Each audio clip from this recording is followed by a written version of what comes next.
Hello, beautiful alchemist. Welcome to Reiki Radio. I am your host, Yolanda, and today we jump into the second hour with Rachel White, the Skeptical Shaman. If you missed the first episode, you can go back. It aired on Monday, and this is the second hour of our conversation. So today, Rachel and I have conversations around truth telling in this realm of spirituality. We talk about keeping your practice clean and honest. She also has an interest in people who have experienced some challenges within these realms, but not just in this realm, just in general. So on her podcast, she has spoken to several people who have been survivors of cults. We also talk about interactions with the unseen. And we also talk about her Substack. As I mentioned in the first episode, she is an amazing writer. And so we get more into these aspects of her work. And as always, I hope that it supports you on your path and that you will just enjoy this conversation that we have.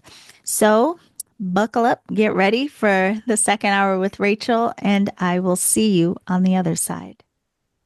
Okay, everyone, we are back for part two of this conversation with Rachel White, the Skeptical Shaman. And just so you know, I mean, the links to connect with Rachel and her work are down in the show description, but be sure to go to her website, totemreadings.com, and you can follow her on Instagram at totemrach, R-A-C-H. So now we're going to pick her brain about sharing her voice the way that she does on her incredible podcast and her Substack. So, you ready to dive in? Let's do it. And I have to tell you, it makes me feel really good. It's a tremendous compliment from you because I think you have one of the best spiritual podcasts Oh, out thank you, there. love. I really do. I think it's a lot of infomercially kind Hmm. of stuff or really superficial or like human design, Enneagram, manifesting abundance, these you hear these Yeah. things ad nauseum. And what you do, especially with what you're doing here, the drilling down, this is the stuff that I listen to. I listen to 4 or 5 hour podcasts. I'm very Aspergery that way. Yes. So it means a lot to me Yeah. that you like what we're doing on the podcast. And the aim of it, the reason it's called the Skeptical Shaman is I knew that that would confuse and frustrate people. So it's a good place to start because it seems like a contradiction, but it's not. It's really not. You can be spiritual. You can be, as in the case of me, a shaman and still maintain your discernment, Yeah. your inherent skepticism. And you need it not just with people out there in the marketplace, like Guru Jagat. I don't know if you've seen HBO's Breath of Fire. I know what it's about, but I haven't seen Oh, it. yeah. Yeah. So there's people, that are problematic that want to parasitize off of Hmm. you either as a client or collaborator or whatever, but supernatural entities. It's, the same basic mechanisms are there of like, in a mediumship session in particular, have you cleared your space? Have you done your energetic protection? If someone comes in and you get a weird vibe, giving yourself permission to just dismiss them. You're in charge of the session. Right. Just like you're in charge of your life. If a Kundalini yoga instructor makes you uncomfortable, leave. You don't have to come back. You're allowed to change your mind. And I think by talking about the BS and the noise, we also give more credence to what's real, the Right. signal in that noise. And the truth tends to be stranger than fiction and in the messy middle, that gray area, right? And that's why I like talking to, as you said, cult survivors, Yes. famous whistleblowers who've made this sort of their life's mission, but also, quote, normal people, people who don't do woo for a living. I do a lot of interviews with them because I just think it's more impactful for people to hear someone be like, I thought all this was BS and then this happened. And they can Right. relate to that person. That person's not trying to sell them a coaching package or a Right. retreat or any, amulets, Yeah. charms, or whatever goes on out there. They're just a person. But the next day they're going to go to their normal office job, right? Or they're going to Hmm. go work in a restaurant. And it was important for me to democratize the conversation, also open it up to it's not just all love and light and toxic positivity. There's gnarly stuff that goes on. Yeah. And I'm not doing a service, which was one of my goals with the podcast for society, if I'm not addressing the elephant in the room. Hmm. Yeah. I have to tell you though, Rachel, I mean, I think people are lucky that you do highlight what you highlight, and we are going to dig some more into it. But I came into this realm naive. So Yeah. I didn't know anything about the spiritual realm. It wasn't even on my radar. It's not like I was looking for it, so to speak, right? Like an astrologer told me, go take a Reiki class and sign up for meditation.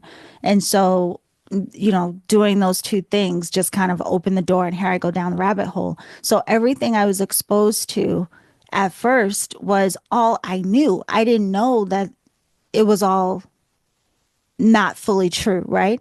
And so what I Right. saw was a lot of this is all sunshine and rainbows and your high vibe and your da da da da da. Meanwhile, while I'm practicing in the background, I'm falling apart. And I feel like something is blowing my life up, right? Which is even what prompted me to start the podcast. But I I always think that had I stayed in that naive state and had I not trusted what my experience was, I would have been so confused by what I was seeing versus what was true. So, Yes. this is what I love about what you do. So, I have to back up and ask you, did you have experiences? What was going on that made you even go, I have to expose some stuff? Like, what Yeah. was going on for you? Well, I got rocked a little bit, and I don't think of myself as particularly naive. I Mm, grew up with a lot of chaos yeah. and abuse and, family court system. It's a whole thing. So I considered myself not necessarily cynical, but very realistic Yeah. relative to most other people, quite young. And so when I started going to yoga studios or healing circles or Reiki or whatever, and I started observing what immediately registered as bad behavior, Mm, it kind of blew my mind. And because I'm kind of literal, I assume you're a yoga instructor, you're a Reiki practitioner, whatever it is. You are doing this, number one, because you're spiritual, mm-hmm. you're spiritually developed, you have some self awareness, and you have these tools, these healing tools, methodologies, and methods to be healthy and in balance and centered. And so the disconnect there rocked my world. And also, I'll tell you, coming from corporate, um, people in corporate can be son of a bitches, right? But they're honest about it. Yeah. And what upset me about the business of Lou shenanigans was they all wrapped themselves in this false virtue, and they all kind of pretended or performed like they were spiritual and kind and whatever, but they in behavior, in reality, they were not. Yeah. And I kicked off this new season of the podcast with Mark Vicente, who was featured in an HBO documentary series called The Vow. And he was in Nexium for over a decade. And he was Keith Raniere's best friend. Keith Wow. Raniere, who's now serving 120 years in prison Wow. for very good reasons, by the way. And The Vow, this documentary series, follows in real time him waking up to the reality of what the hell's going on with his best friend, this organization that, by the way, he built his whole life around. You want to talk about skin in the game and investment. His friends, everybody, it was all interlinked, right? And he had to blow it up because it was the right thing to do. And he joined and he said, because he's just finished a documentary called Empathy Not Included about narcissistic abuse and spiritual narcissism and his experiences there. And I said, how's the best way to discern this? Right? Because, like you said, you go to a yoga studio or whatever it is, and you go, am I making this a problem? Is this because I'm new at this? Everybody else seems okay with Right. this. Nobody else, am I just being antisocial or pain in the ass, combative, whatever it is? And he said, he was told by his cult deprogrammer, do not listen to what they say, watch what they do. Yes. And it sounds simple, but I'm telling you, it is the most effective filter for any of this. And Yeah. one of my early experiences was I went to a healing circle. It was across the street from my old loft in the West Loop in Chicago at a Kundalini yoga studio, which I thought was beautiful. I was like, oh my God, these white outfits, these head wraps, it's got that spiritual aesthetic, right? Yeah. And met very cool people. But then I started to notice things that freaked me out. There Mm, was a disconnect. And the owner and I assumed a teacher, I never saw her move her body. She was out of shape. And that's in Breath of Fire, by the way. Guru Jagat, aka Katie, she didn't exercise. She was very unhealthy. She died during COVID because she was like, she's younger than me and was not healthy at Wow. all. Junk food. So they didn't practice what they preached or what everybody else was coming there to do. So that's Right. an interesting thing. And I also noticed a weirdness around, like, I knew her in the neighborhood. She cut hair somewhere and she had one name, a quote normal name, like her given birth name. And in the studio, if I accidentally called her by this name, I got admonished because there she was like an elevated spiritual being with this Sanskrit name. So that's another big red flag. That's weird.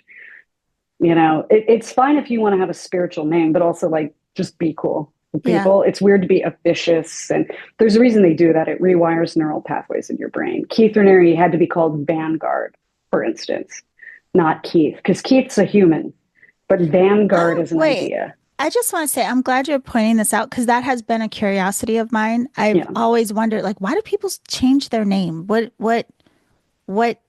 does that do for them? Is it just a re-identification for them Yeah. personally, or is it Yes. to And it re-identify in your puts them in a community? different place in your brain. Okay. They're an elevated being. All these subtle, not so subtle sort of branding Mhm. techniques with that, but also you can't Google them and look up whether or not they've been convicted of fraud Oh, I see. or how many times they've been sued. So there's a lot of functional, practical reasons for it. And the main thing that kind of sent me over the edge in my early experience with this at that same place was that I saw these people that were, quote, in training. So work study, scrubbing toilets, scrubbing the floor, doing laundry, basically working there all day, all night, because I would teach meditation workshops there. And I'd say, how much money you guys get paid for this? You're just scrubbing a toilet kind of a Yeah. thing. They don't have a cleaning crew or whatever. And she goes, no, this is work study. And there was some Sanskrit name for it. And I was like, you don't get paid at all? And, I grew up really poor. I'm not a millionaire. I'm not rich. I pay people. It's Hmm. wild to me. And people learn from me all over the place. I give free advice. It's fine. I still pay you.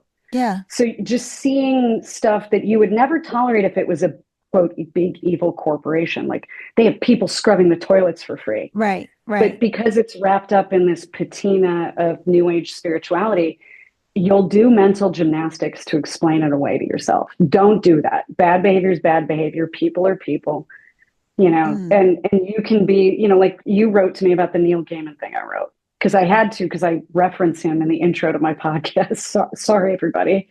He wrote American Gods, Norse mythology, Coraline, um, Good Omens, like these Yeah. incredible works of literary art. But he's a real son of a bitch, in my opinion, based on the podcasts I've listened to and what I read. And I think there's public domain evidence of that, right? And just confronting that head on and going, you can get beautiful things from very flawed individuals and giving yourself permission to change your mind about them as people. I Mm. don't know him personally. My husband came home that day. By the way, he's like, how are you dealing with it? Right. Yeah. Because I'm not that into that much stuff. I love everything he's ever written. I said, I'm fine. Because I didn't deify him and I don't have a parasocial relationship with him. And so Right. when he turns out to be, a son of a bitch, so be it. Yeah. Thanks for the art. Bye. Okay. Wait. I have to ask you this because it's Yeah. identifying through these people. So that's one of the things I think is so interesting about you. As you're saying this, it sounds like even in allowing yourself to not defraud yourself, Yeah. not allow yourself to lie to yourself, to try to keep people on these pedestals, so to speak, which a lot of people Yeah. do because they don't want to be disappointed at the idea that this person is dishonest, or they want to believe that some people can really reach this state of holiness, we'll say, right? Which Yeah. a lot, I mean, listen, there are people who do that, but there's a lot of people pretending, and we know that. By the way, ultimate black pill, watching the Dalai Lama suck a little kid's tongue on his lap. Yeah, I remember that like a year ago or so. I don't care how many explanations I hear. Hmm. If that was my kid, I don't have kids, but if that was my kid, I would become immediately violent. And that should tell you something Yeah. about it. And But he's the Dalai Lama. But this thing, though, that mechanism Yeah. in you, it helps you to keep your practice clean. So, Yes. I mean, it's standing out in a way of, it's even coming to mind. It ties into that whole thing of how we're raised sometime in some way of like, don't be rude, like, don't offend people. And so, Offend people and be rude. It's right, fine because right. it's not actually violence. Everyone's going to survive, Yeah, including you. right. It's fine. And so much of this is what Mark talked about. Shout out to Mark Vicente on my podcast, is this weird social pressure. Because in Nexium, they were building the most ethical community. They said Keith was the most ethical man. He had a 240 IQ, as if, Hmm. side eye for anyone who's just listening to this and all this shit. And it's like, a lot of what held it together was the fear of being rude or Hmm. being singled out or being shunned Right. for pointing out reality. Hmm. And so we should never be more afraid of being rude than of contributing passively or directly to someone's actual harm, Right. right? Because Neil Gaiman, in my opinion, and based on public information, see, listen to me being clever. Narcissists are very litigious, by the way. So you have to tap dance a little bit while telling the truth. But he did real harm, Hmm. and the podcast really dives into the impact crater that he left in people's lives. If I have to be rude to someone like that to spare someone that fallout, I'm good with that. Yeah. And maybe because in my world, words are not violence. Violence is violence. Sexual violence is actual violence. Right. And I prioritize accordingly. There's a really great scene in The Girl with a Dragon Tattoo, if you've ever Hmm. seen either version of that movie, where the serial killer's saying to, what's his name? Mikhail Blomquist, I think, the Daniel Craig character in the American one. He goes, why is everyone so much more afraid of being perceived as rude than surviving? And Yeah. he's explaining how he gets the women down into his basement because they don't want to be rude. Yeah. Monsters depend on your etiquette to Well, take not advantage wanting of to you. be rude, but another thing I saw, I don't know why this didn't even come to mind prior to us talking about this, but I went to a class one time that was not what it sold itself to be. And it Yeah. was essentially a bunch of BS. And I felt like, am I crazy that I'm the only one seeing this? Because everyone else was playing along and Yeah. pretending to get something that wasn't even being explained or taught. And it was wild to me because I was like, how am I the only person here not willing to participate or pretend that this is something other than what it is? And so, I mean, this really effed with me. Like, I really was like, Yeah. how is this happening? And part of what I started to recognize was it wasn't just about the politeness in that scenario. It was also people not wanting to be wrong or afraid to look like they didn't get it, even though there was nothing to Yeah. get. You talk about smoke and mirrors like this. Yeah. It was beyond the biggest bullshit I've ever seen in my life. Well, there's But that whole thing of, well, you're the only one saying this, and everyone else agrees that you're wrong. And it's like, okay, it doesn't mean I'm wrong, though. right, right, And I forgot the name of the experiments. Milgram's one of them, the Stanford Prison Project being another social experiment. But there was another one about lines, looking at lines, and is this line longer than this line? And the effectiveness of peer pressure, what you're yeah, describing in a room, of like everybody says it's this, assuming as a default that must mean there's something wrong with me or how right, I'm perceiving it. And that's right, not true. right, So I would encourage anyone, be disagreeable, ask questions. People ask me questions all the time. If they're not rude to me, yeah, I just answer them.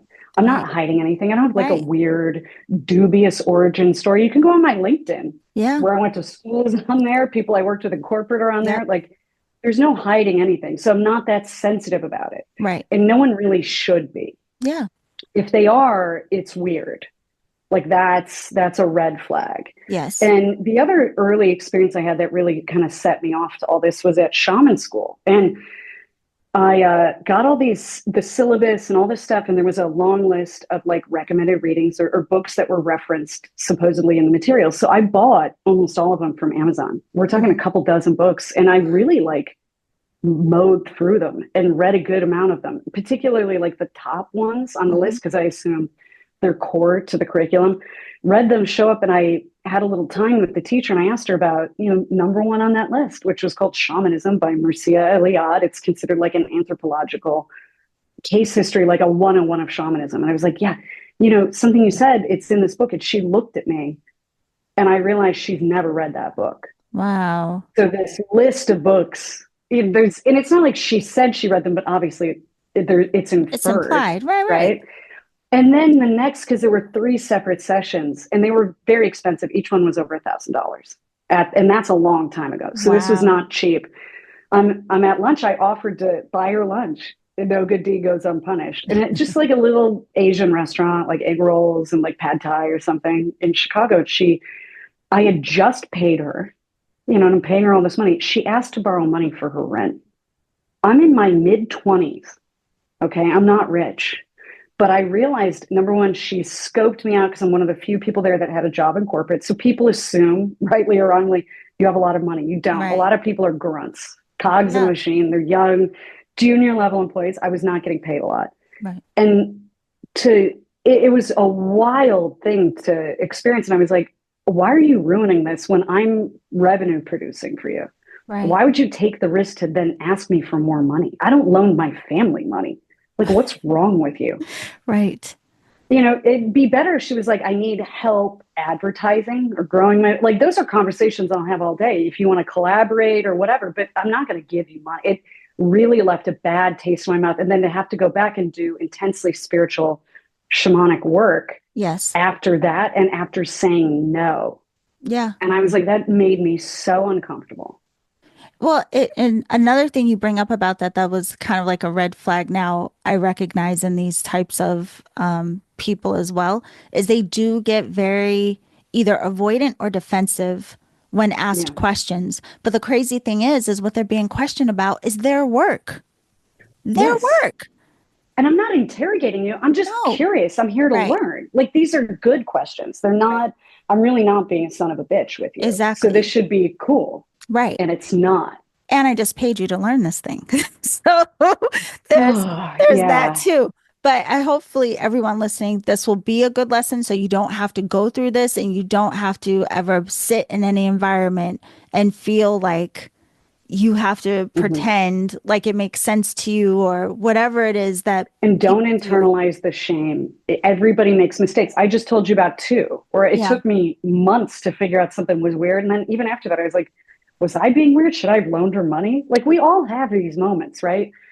Don't internalize it. Don't take it in. Don't let it also stop you from continuing to explore. Right. Keep going. And if you take anything from a class, even if it's from an imperfect instrument, like Right. Neil Gaiman, American Gods was, really game changing for me. That Hmm. book, I'm allowed to have that. That's okay. Yeah. Take what works for you, leave the rest, but give yourself permission to change your mind. And Yes. whatever you do, do not deify these people. They Right. are people. Right. Politicians are people. Religious leaders are people. Gurus, yoga instructors, life coaches, they're people. That's it. That's probably like one of the main messages of this episode. Don't deify people, really, truly. Yeah. And there's like a fine line. I think people think because they admire people, or again, they may be inspired to become like them or what they think they're viewing, that can be a slippery slope. But that goes into a lot of what your interest is. Again, on the podcast, The Skeptical Shaman, you have to check out her podcast. You do talk a lot about people who have been cult survivors and all of this. Funny enough, I would say maybe in the last 2 years, there have been a lot of documentaries about this on all of the Yeah. streaming platforms. And my cousin just made me watch one this past weekend. But no matter how many I watch, they shock me every time. It shocks me every time.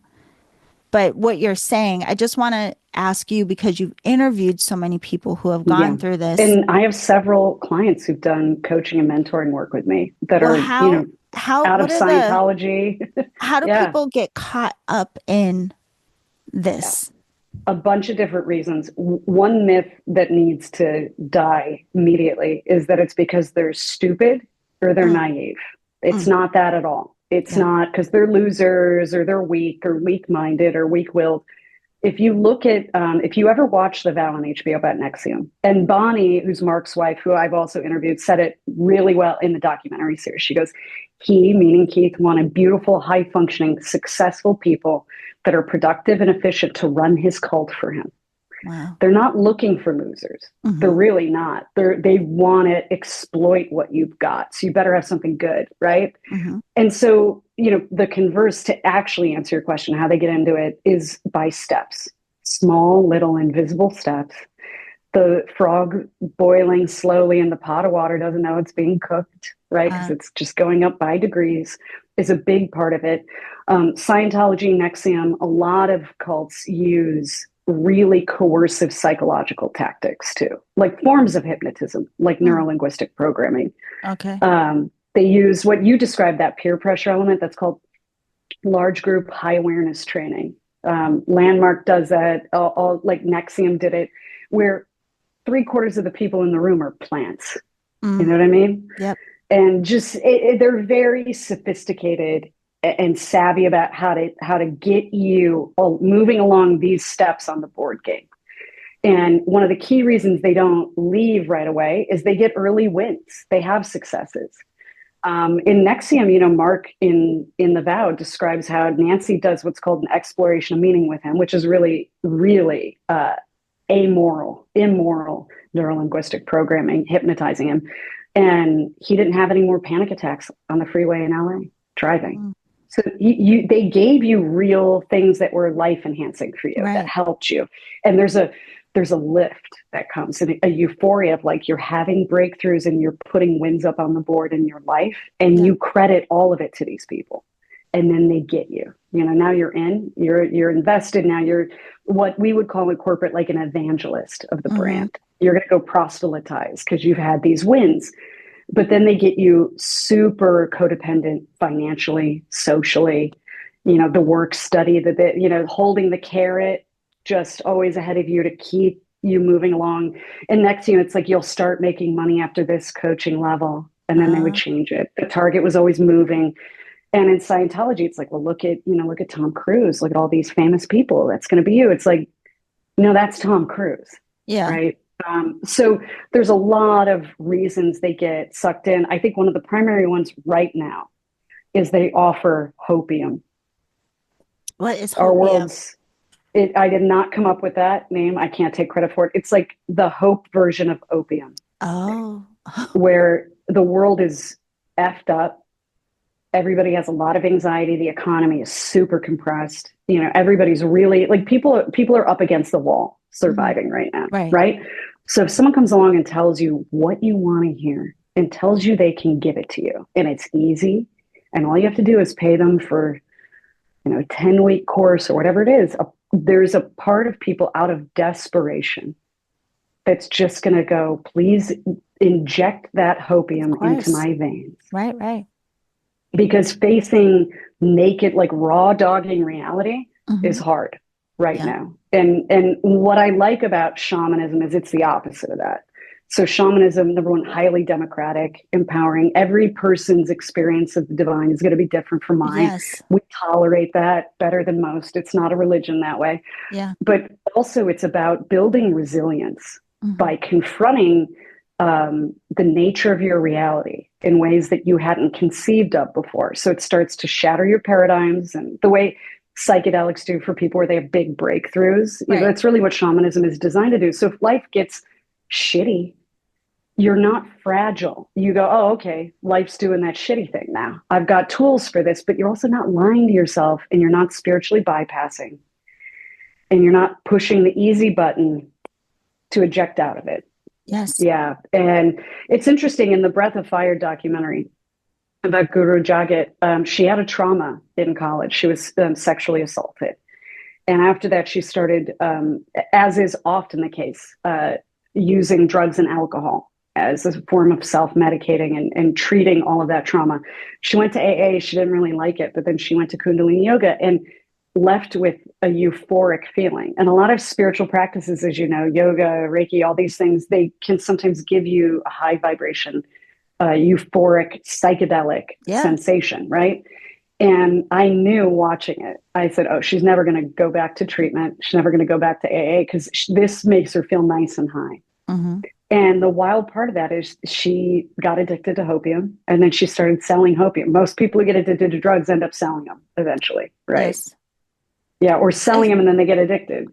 it's so funny you're saying this because I literally was in a session today and this came up with someone and talking about how it is very understandable that people really desperately need something to believe in, Yeah, need to believe that there is, whether it's through religion, higher power, whatever it may be, people need to feel like there is a hope. So this yeah, term is very, very interesting. I never heard it before. However, on the flip side, that's what I was saying. The beauty of this work is that it doesn't allow you to attach to any one thing. It doesn't allow you to attach to a person, a deity, that if you're truly doing the work, right? And how it all points to you recognizing the divine in all things. So what is there to cling to or to put on a pedestal or anything else rather than right. just having reverence for all there is? And it is very interesting. I think what's most mind blowing to me about it is if people really did respect something, why would you exploit it? Or if you really thought that this was something of Yes. value to you, why would you then exploit it in such a way that you took away the very beauty that drew you to it in the first place? And there's the Breath of Fire documentary does a good job with that, which is she, doesn't really understand money. Uh, And she gets into it and she just spends all this money and is like, oh, but it's abundance and I'm going to magnetize it to me. mm, And, sometimes they buy their own bullshit. yeah, And then they need to, and they won't consciously think about it this way. The human mind is exceptional at yeah, explaining away bad behavior and making right. excuses, right? And it's like, well, I have to do this because, and the work is important because. And so they'll explain away and excuse away exploitation. Hmm. And they don't see the cognitive dissonance because they've gotten too far afield of the thing itself, the core nature of the thing itself. And it's one of the reasons why, with what I do at Totem and the podcast and Substack, is literally every day in the morning, the first thing I do is I pull a card and I check in and I make sure that I am not getting high on my own supply. I'm Yeah. not buying my own bullshit. And that if there's any artifice that I can detect, right, I'm going to cleave that away Hmm. first thing in my day. And, I've had people that are famous, that have a lot of followers, big platforms reach out. It's something about the way they conduct themselves and they don't respect my boundaries makes me uneasy. And I just tell myself there's a good reason why. And as tempting, it's just natural to be like, yeah, you have, maybe the top spiritual podcast, let's say, as a Yeah. hypothetical. This is Right. not about anyone, by the way, because I'm thinking of a different situation. I weren't a podcast host, but they're like bothering me, or they don't respect my boundaries, or there's just a gut instinct of something's not clean in the milk. Yeah.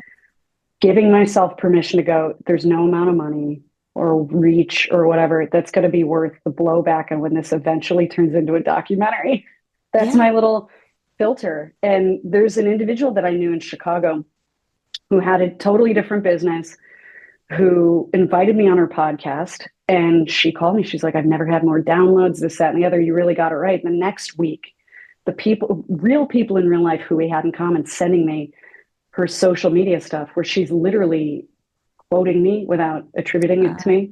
Yeah. Like she skinned me and wore me like last year's Versace. Now she has a spiritual podcast.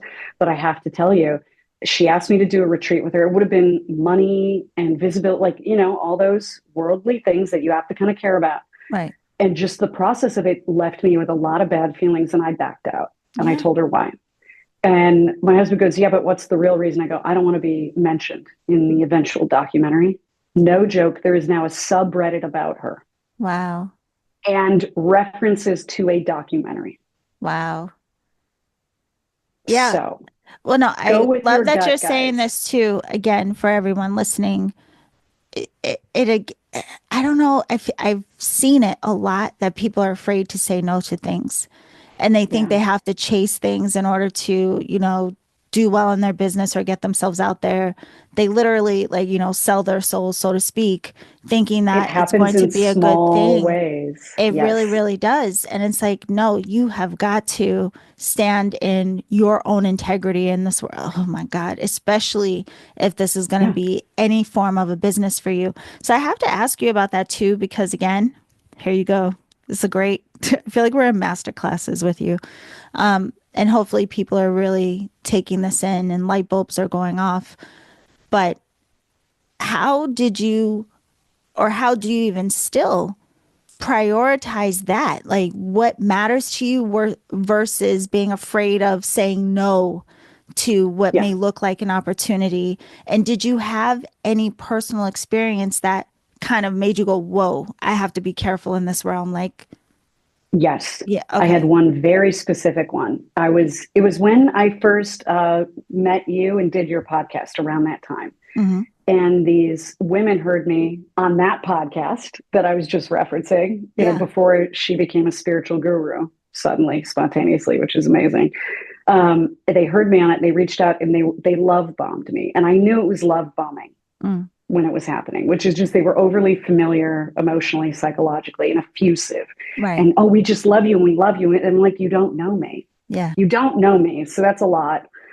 But I did an experiment with it, like a conscious, intentional experiment. I said, I don't have the reason yet, but I'm going to be vigilant, but I'm going to keep interacting with them. I'm going to accept all their invitations. I went on their podcast. I'm going to keep walking, but I am going to, the first sign of trouble, I'm going to hit the eject button and tap out, Yeah. because I could just feel it. Because it was way too, I don't know how to put it.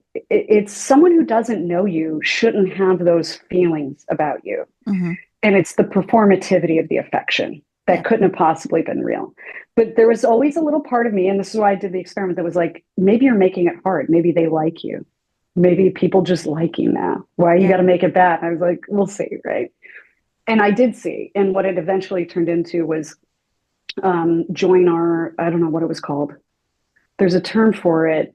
Fuck, I'm forgetting it, but a consortium of female business owners, right? And we're Oh, all going to mastermind. yeah. Thank Got you. you. And a lot of the people on it were great, a lot of Mm-hmm. respect for them. And then it was like an email about, hey, we really want to pay you if you refer clients to us. And I didn't understand what the hell they did. So that was a core Yeah. problem for me. I was like, Right. I don't understand what you do. And they're like, well, it's called this. I go, you can keep saying the words. It doesn't, and I'm not dim, right? Yeah. Like I'm not a 240 IQ like Keith Raniere, but I'm not dim. Like I should understand what you do for a living. Like Right. Nike sells shoes. I buy shoes on Nike, right? Like it should be that simple. And I just could never get there. And then it was like, no, we really want to pay you though. And I was like, no, when I refer people, I do it just to do it. And I said, and I was explaining in email repeatedly, as a shaman, I can't have even the appearance of anything unethical, conflict of interest, anything with my business, but also with my spiritual practice. Like Right. this is about my risk exposure. And I take ethics and transparency really seriously. It's a big Yes. part of my, I don't know if you guys have been fucking paying attention. It's a big part of my brand, the skeptical shaman. All it was like wild to me. And then, and I was like, they're still on it. And it was kind of aggressive and it wouldn't stop. And then it turned into an offer of money for basically my client list in the emails Wow. and so Wow. now we're saying the real thing. Right. Now we're getting there, right? Yes. And I was like, there it is. That's the Mhm. sound of the shoe dropping that I've been waiting for. And I just never interacted again.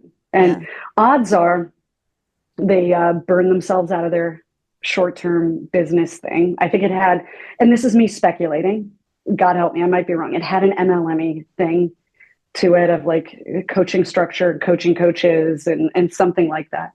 Odds are it didn't work out. You Mm. know, they might have made a bunch of money short term, but it's going to eat its own fuel, and the fire extinguishes itself eventually. And I just never heard again. And I saw after that there was a weird thing where they were quote raising money after Roe v. Wade was overturned for medical freedom and women's rights.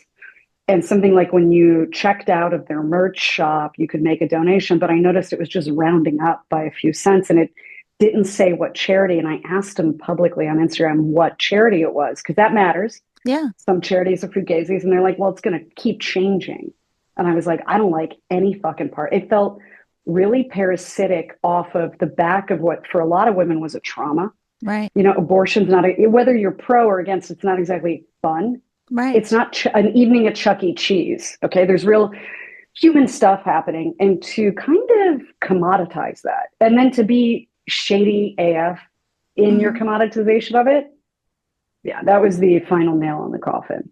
Yeah. Yeah. So there's a lot of that, and they are bold and they are brash and they just come at you. And so I would say, you know, Mark and I talked about this in the interview I did with him, the love bombing, he goes, if you're ever feeling so high on something and you're like, I'm going to go live on an island and do this with them and and you're that excited, he goes, take a time out.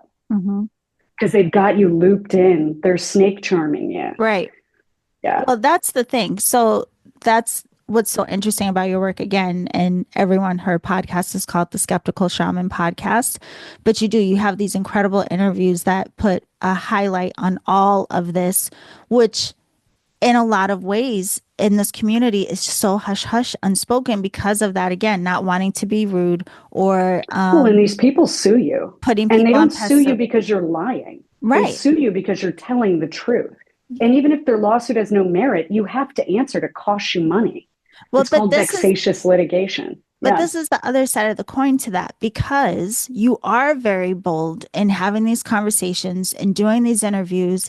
And then first of all, your Substack, your writing is incredible. And I really do hope you put a book out. But that part, that you not only recognize it, but it's something that you highlight, and hopefully people will hear these things and not fall into these traps, and that people will start questioning for themselves and they won't be wronging themselves and all of these things, right? But what in you even made you want to add your voice to this conversation? Because it's one thing to see it, it's another thing to then talk about it and write about it. Anyone who's a working psychic, energy worker, whatever it is, anything in the business of woo, we have to deal with negative stereotypes, right? We have to deal with clients that have been burned.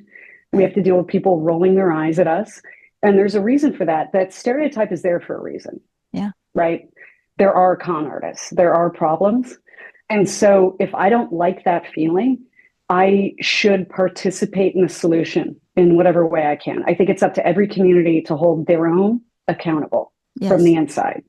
And just engaging in the conversation changes the dynamic, because now people who might listen to the podcast could feel empowered asking questions or what. So we are improving the marketplace through open, transparent dialogue. Right. And I always think the answer to bad speech or bullshit is more speech. It's just more speech. Let's talk about it more. And I could be wrong. I could get corrected. I'm open to all of that. And in terms of like why me personally, I don't like bullies. All of these people are bullies. And I don't like bullies if they're negative entities on the spiritual plane or the astral. I don't like them when they're in human form. I think they're a real problem. And I think the loudest of us tend to get acknowledged and they suck all the oxygen out of the room. And very few people stop to ask, what about the quality of what they're saying or looking at the content?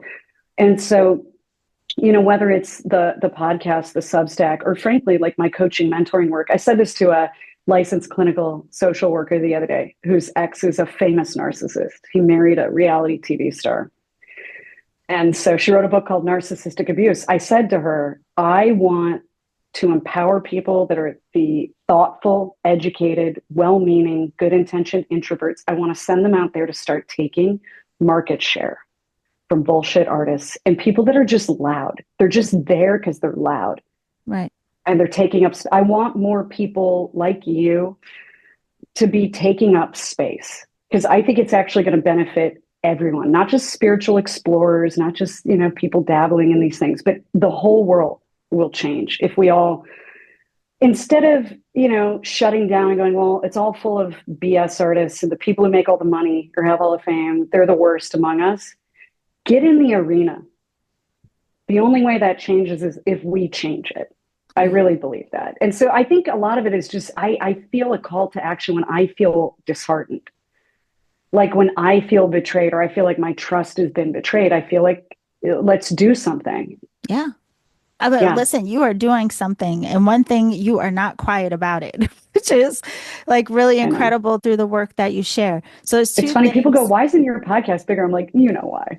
Yeah, And yeah, but it may not be the best, but also you kind of know why. Yeah, I'm like touching the third rail constantly. you Yeah. are, but it's one of those things too. I think it's going to be one of those things one day, just all of a sudden, Yeah. one of those things you have to be patient with. And then next thing you know, it's going to, because again, of the honesty and what it is that you're talking about and what it is that you're exposing, I think a lot of people would benefit from Agents know they knowing. can't pitch a bullshit artist to me for the Yeah. podcast. I'm going to say no. Yeah. Oh, Yeah. that's a whole nother conversation. Listen, I can't even tell you. Sometimes I'm like, what? Yeah, that's a whole Yeah. nother rabbit hole. But I have to ask you two things before we wrap up this section of Yeah. our conversation. One, I do want you to share with people what your Substack is about, Yes. um, because you share, your points of view of even what we've been talking about now, but you also share some readings that also have incredible insights. There's a lot of beautiful information there that people can access. But before you tell us about that, you have to step on the paranormal side of what Oh, you yeah. also explore a lot. So, one, what is your fascination with the paranormal? First of all, have you had experiences, or is it just the how incredible it is, some of these stories that people have and what they've encountered? Just as a side note for everyone too, I mean, she goes from not just the people in our realm. I remember back when we met, you had just interviewed a priest who did exorcism. So like you Yeah. go the whole range of the realm of the unseen, we'll say. What is your fascination with this, my love? So I've always had experiences with spirit, negative, positive, in between, always, always. It was an early experience with what I think, Ralph, who you mentioned, who I Yes. interviewed, who's an exorcist, would call a demon. Other people call it a negative entity. Some people call them energetic parasites. It's all the same goddamn thing. I don't Yeah. really care. Ralph cares. That's Ralph's business because he's a Catholic. I'm not. But God bless. Though he's the sweetest. But I had one early in my 20s that was not a dream. It wasn't when I was asleep. There were other things happening around me that drove home that it was real, and it was quite literal, like Yeah. horror movie literal. Yeah. And I think people, yeah, it scared me, but more than that, it sparked my curiosity. Because at the time, I had talked myself out of believing anything. A lot of psychics do that because it's scary and it's weird and it makes you weird, right? And you're trying to fit in and just get along and like go to work and survive. You don't need Yeah. that stuff. So I had managed to explain away everything and talk myself into being kind of a smug atheist, Yeah. right? So when this happened, I was like, oh my God. And then immediately just questions. If that thing's real and it's literal, then angels must be real. And what does that mean? Are these things the reason why we still have war in the Mhm. world? Like, you really start to get to the bigger existential ontological questions that underpin the nature of our reality. Yes. So I think, and the other thing I've learned over the years, even before the podcast, was everyone, even in corporate, everybody has a ghost story. They lived in a haunted house as a kid. They dreamt of their grandmother one night and woke up to learn that she had passed away. Like, this is a universal. Right. And yet we're all inculcated in our own kind of social cult to feel shame, to not talk about it, to act like it's a taboo or it's Right. verboten in polite dialogue. And I think it's the contrary. I think it's the stuff that humanizes us. It gives life meaning. And so, yeah, on the Substack, I write a lot, about grifters, conmen, demons, et cetera, but also supernatural phenomenon that either my clients are experiencing, I'm experiencing. So a lot of the things that I'll write in real time are, if I get a new spirit guide or I have an interaction in my backyard garden with a fairy or some other non-human entity that's neither positive nor negative or whatever it might be. And anything that I'm currently thinking about, mulling over, trying to solve or process, I will write about.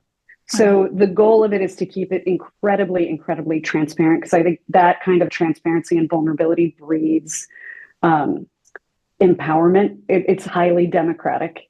You know, I'm not a keeper of secret knowledge. I'm like confused about this new thing that happened to Yes. me.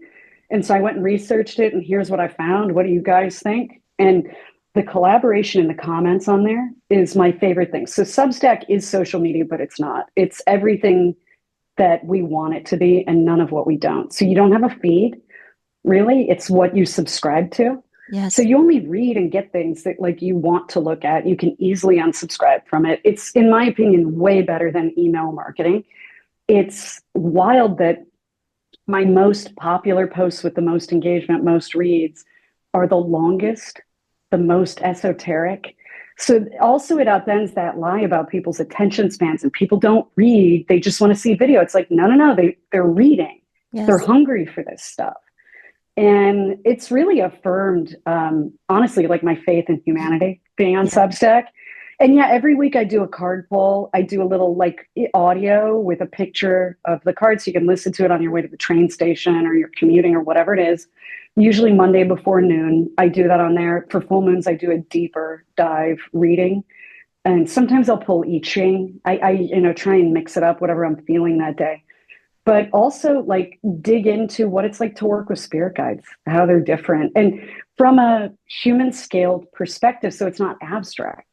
Right. Like I'm writing a post, I'll probably post it tonight or tomorrow about a new guide I got called Yellow Corn Maiden. She's a Zuni deity.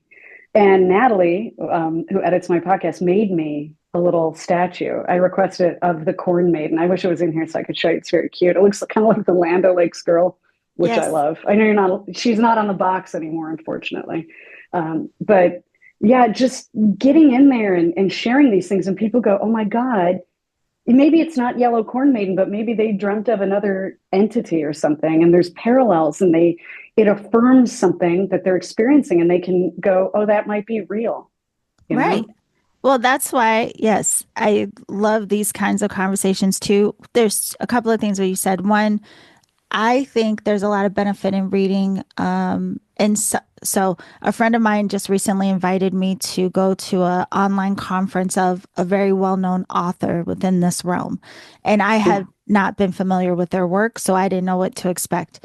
But the presentation, what I would say, it wasn't the greatest. However, apparently the books are incredible.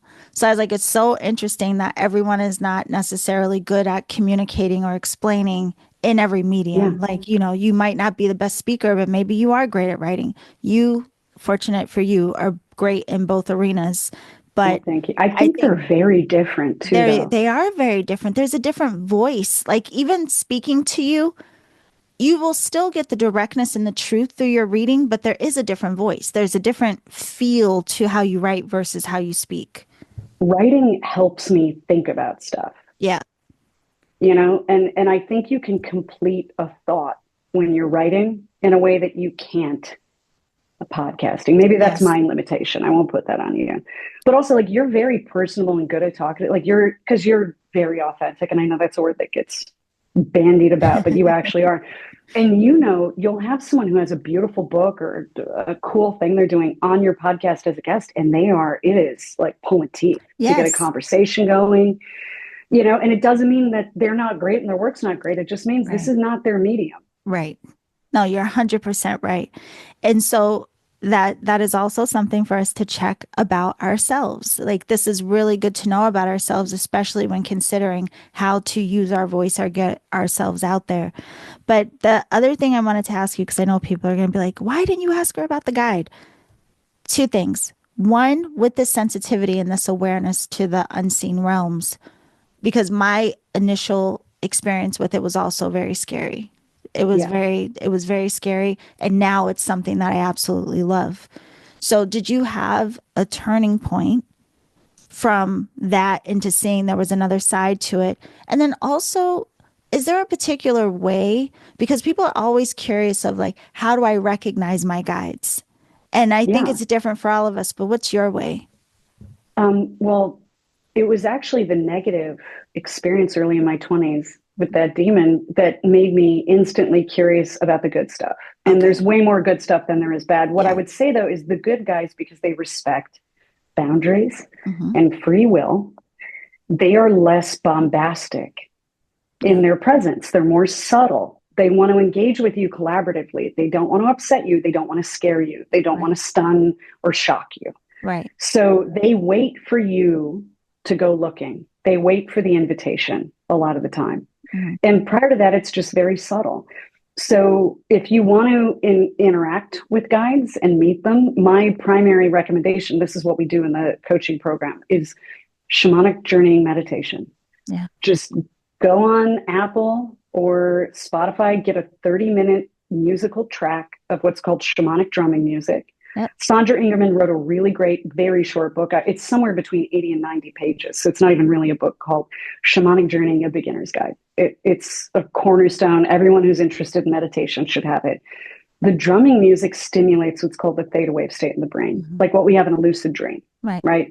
So you're getting a psychedelic, highly visual, in the mind's eye experience without substances.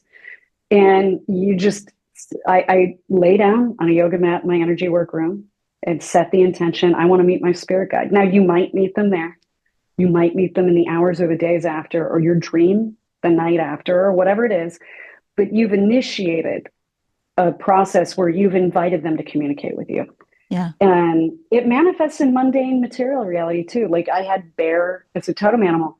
I couldn't watch anything on TV without bears in the plot, bears in the commercial, bears this, bears. I went to eat at a restaurant. There were bears on the menu. I had never noticed it before. A guy walking past me, this was in Chicago, had a t-shirt that said, "Ask me about my bear." When I Wow. was on the phone telling a friend about my bear dream the night before, where I had a bear and I was walking on a little harness. It was the cutest thing in the world.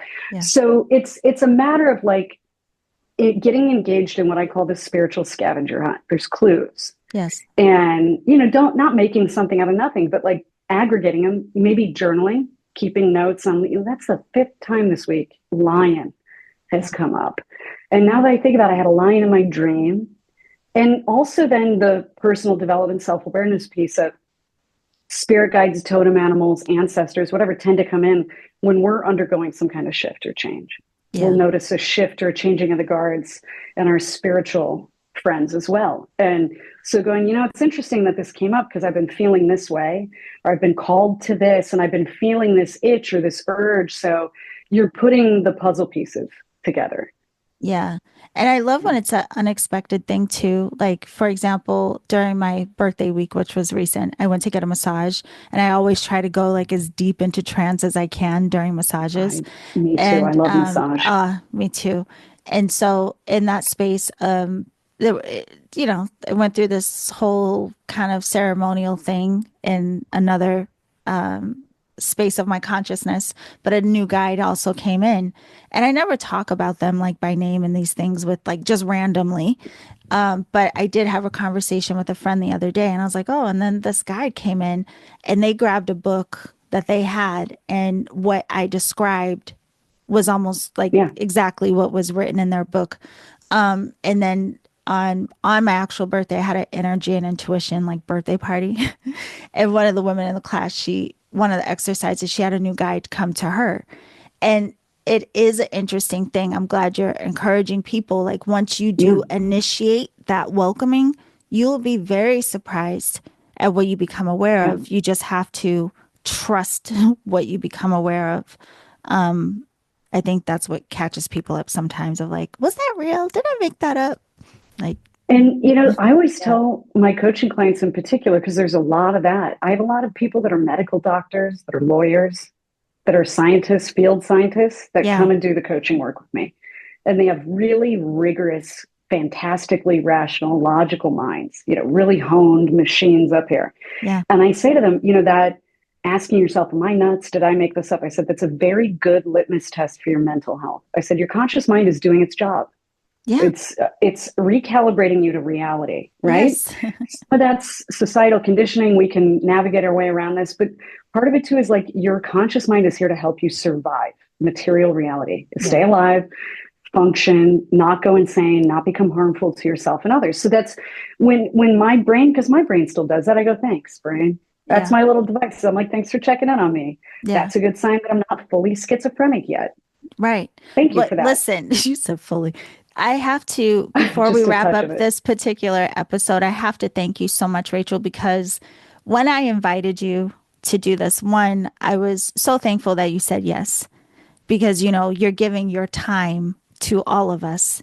Well, I was thankful, I, really, truly grateful to be asked, by the way. Yeah. yeah, but I also know that, I don't know, there are all kinds of different conversations happening within the realm of podcasting, and they all have their benefit is fine.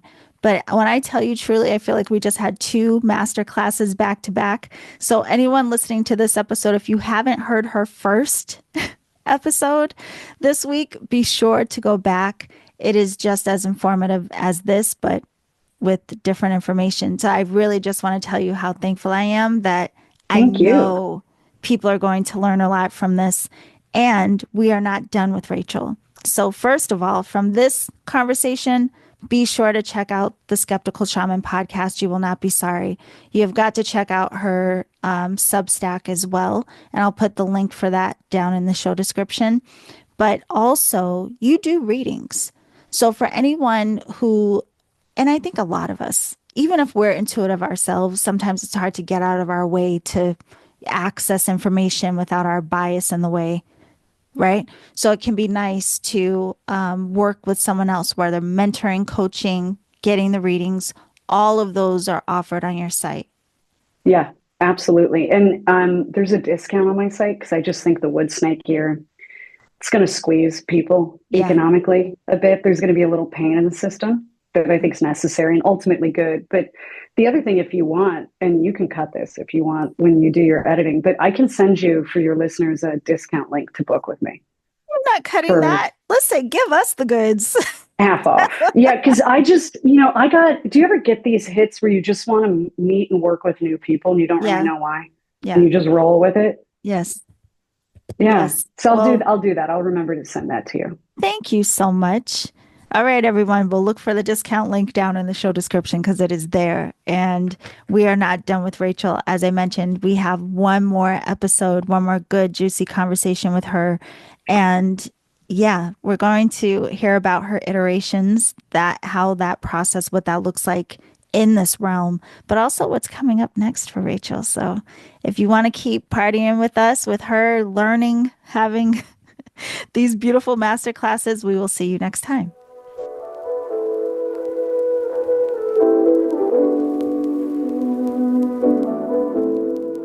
Okay, beautiful alchemist.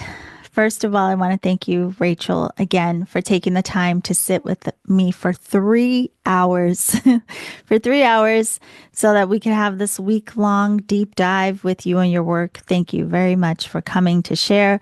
Hopefully, all of you are enjoying this conversation, this deep dive in, but it is not over yet. We have another hour to share and exchange with Rachel. So, episode 3, our last hour of the conversation, will air on Friday. So, be sure to tune in for that. And what we talk about on Friday are the next iterations of her work, what's coming up next. She also shares with us some other practices that she is in connection to, including I Ching, and how we just keep learning within this work. So be sure to tune in for that leg of the conversation. But between now and then, if you want to learn more about Rachel and her work, be sure to visit her website, totemreadings.com. And you can follow her on Instagram at totemrach. That's RACH. And that is it for now. I will see you on Friday. And remember to always journey